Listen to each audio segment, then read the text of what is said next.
Chaque jour, le bus BX1 s'installe dans l'une des 19 communes bruxelloises. Aux commandes, Michel Gaillard et sa séquence sur place.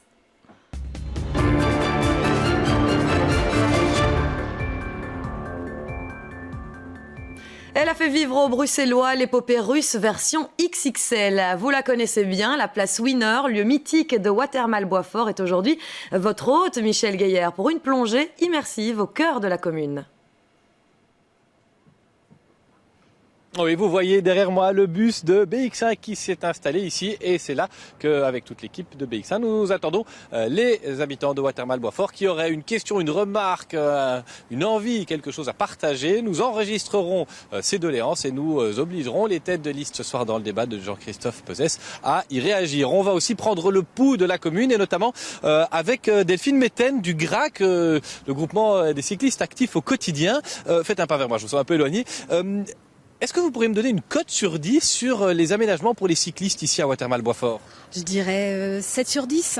Disons que c'est une commune qui a un fort potentiel cycliste, qui est où il est tout à fait agréable de rouler parce que c'est une commune verte où la circulation dans les quartiers est relativement apaisée grâce à la limite de vitesse à 30 km/h qui est devenue un petit peu la norme.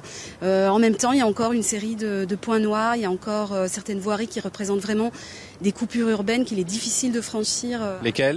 Alors, il y a un bon exemple ici avec le rond-point Wiener juste à côté, où c'est vrai que si on n'est pas un cycliste aguerri, qu'on ne prend pas bien sa place dans ce rond-point, eh bien on peut se sentir un peu en insécurité et avoir du mal à le franchir. Derrière vous, on voit un parking qui a été réaménagé. Le parking, ça reste encore un intouchable ici à Watermael-Boisfort?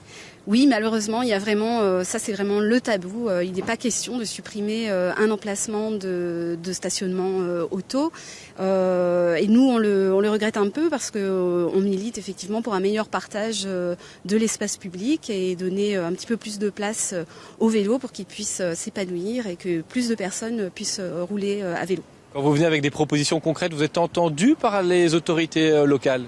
Mais on a un dialogue avec les autorités communales déjà depuis de nombreuses années. On identifie, on a une liste de points noirs et de revendications avec lesquelles, dont on discute régulièrement. Il y a un plan vélo qui a été développé en concertation avec nous.